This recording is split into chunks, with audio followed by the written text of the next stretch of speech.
Welcome to the Career Refresh Podcast. I'm your host, Jill Griffin.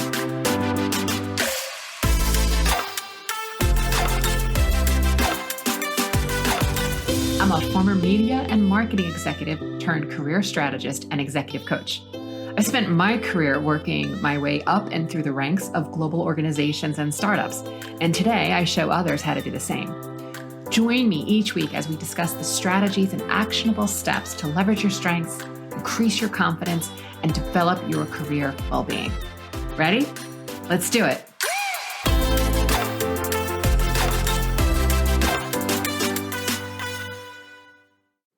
Hey there, welcome back.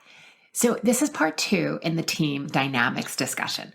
Last week we talked about how really building trust and using values and decision-making to get there, understanding the ways to give and receive constructive feedback, and lastly, thinking about communications, your style, the nuances of communications are the ways to build a healthy team where there is well-being at the center, but also keeping in mind that productivity and profitability are core to what the team is doing. So this week, I want to dig into a little bit of numbers, and we've seen that there's various sources of information, but Zippia, which is a HR platform, they have done research saying that 57% of people quit the workforce in 2020. There's lots of different numbers, but I thought that was especially important. Like when we're trying to build teams and acquire new talent, and knowing that many people are quitting without jobs, as you've heard, is really important to understanding what is actually going on. And a lot of it's around team dynamics and the manager. Gallup Incorporated estimates that the cost of replacing an employee can range anywhere from 1.5 to 2.5 times the employee's annual salary. So a 100-person organization, if they're paying $50,000 to $60,000, you're talking about turnover can run you up to, well over $2 million a year just addressing turnover. And then we also know McKinsey has also come out and said that organizations seeking to retain talent and transform their workforce need to make smart and effective training solutions to build culture, healthy team dynamics, and upskill their people, including their HR people. Because what we often find is that the main people in the organization are up-leveling their skills. But for some reason, the company forgets to apply and give a budget to the HR professionals, so they are not necessarily getting upskilled. And if they're not upskilled, we all know that's going to be a really hard challenge to create a healthy team dynamic and create an environment that only has, high profitability, but also that we've maintained people's well-being. So after talking about trust and feedback and communications, the other things that add to healthy team dynamics and what I've done in many of my trainings when I go into organizations and work with departments is, one, we need to make sure that roles and responsibilities are clearly defined. Yes, this could be a job description, but it's also understanding that there's sometimes, I don't believe that there are tight white edges around a job description, like I stop here and you stop there. But we're really thinking about who is the main owner and whether you want to do a RACI or a RACI, responsible, accountable, consulted, informed, and getting really clear in who are the key stakeholders based on the particular initiative or task at hand. This is going to eliminate confusion. I know it takes work, and I know so often people are like, we don't have job descriptions. Making sure that you have the specific and that level of specificity is going to eliminate conflict from arising and bringing down morale. We often see things like confusion between marketing and sales, like who's responsible for what, or sales and delivery. Finance and operations is another big one, or where business affairs and legal, which sometimes is one and the same and sometimes isn't. Also sales and customer service. Seeing the same thing between creative and media. Any of the departments that are sort of in that batoning, right? The handoff between one department to the next, that is a place for enormous growth, increased morale, increased productivity, because people then really are clear in what I own and whether I'm first chair or second chair on it. So that was one of the places that I would definitely start off with, arcing out and making sure that you get, perhaps even an employee resource group together to figure that out. I recently was brought into a large tech company to do some of this work, and the teams have been apart for over 2 years. So helping them see where they had shared strengths and also where you have sort of that beautiful Venn diagram, where two circles are coming together, and then also knowing where they're really having gaps. So having strong skill sets strategically, but in this case, they were very light on the executors, made it understandable to people why there was so much frustration. Team was getting burnt out because you had people who were really strategically inclined, who were thinking about solutions, but then no one to actually pick up that task.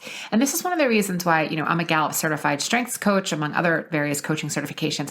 But this strengths coaching, understanding when you bring it into teams, I find that there is no faster way of creating confidence, conviction, and hope that it's going to get better and build those ways of working than doing this kind of work.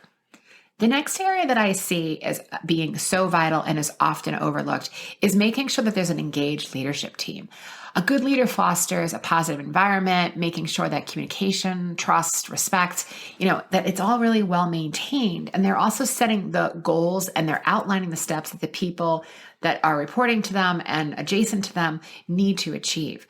What I see so often is that the leader has so much pressure on them and they don't have an outlet to figure out how to alleviate that. And for various reasons, they don't want to go to their C-suite, or it might even be a C-suite, that they're kind of left struggling. And this is an area where executive coaching comes in phenomenally helpful. A coach that has their integrity intact, it is a private container between the executive leader and the coach so that the company itself does not know any details of the experience, or that in my case, many leaders hire me directly and I'm not even working through the company and the company doesn't know. Like, it's almost looked upon as a secret. Because I think in the past, coaching was looked upon as if there was something wrong with you.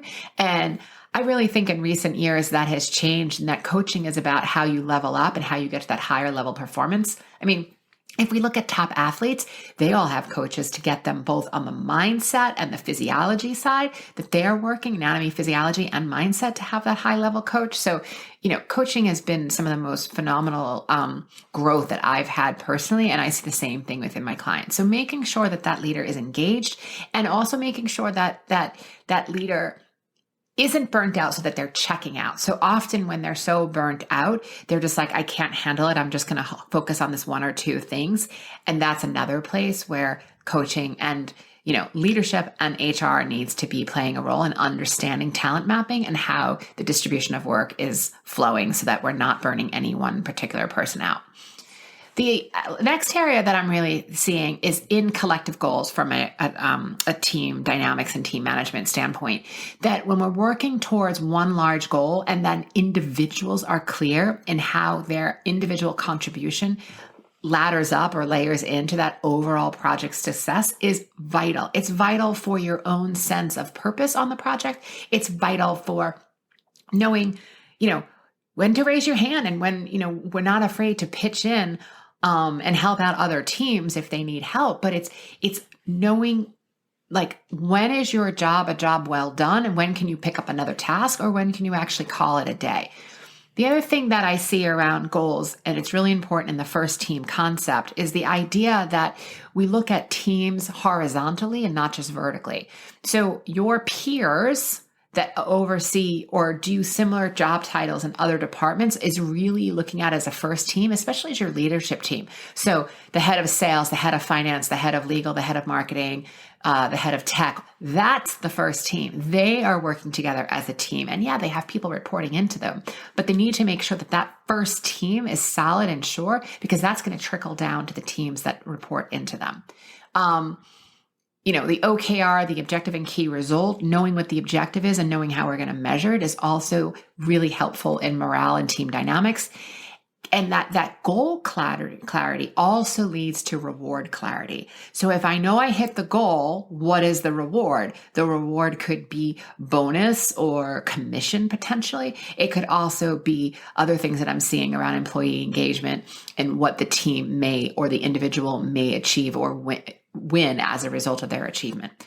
So this rounds out the areas. I mean, team dynamics is is such an important spot that I just feel like so often isn't taken into consideration. It's just like we're going to hire a bunch of people, we're going to expect them to figure it out.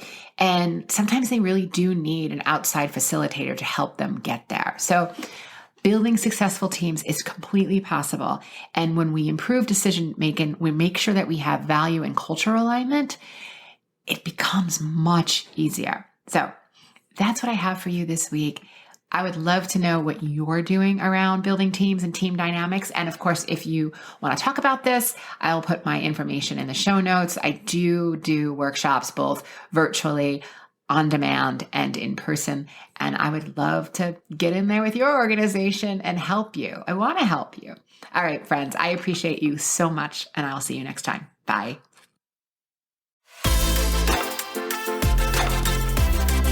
Hey, thanks for listening to the Career Refresh podcast. If you're enjoying this and you want more information, go to my website, jillgriffincoaching.com. There you can find information on how to work with me one-on-one, or my group programs, or even bring me into your workplace. I'll put the link to my website in the show notes.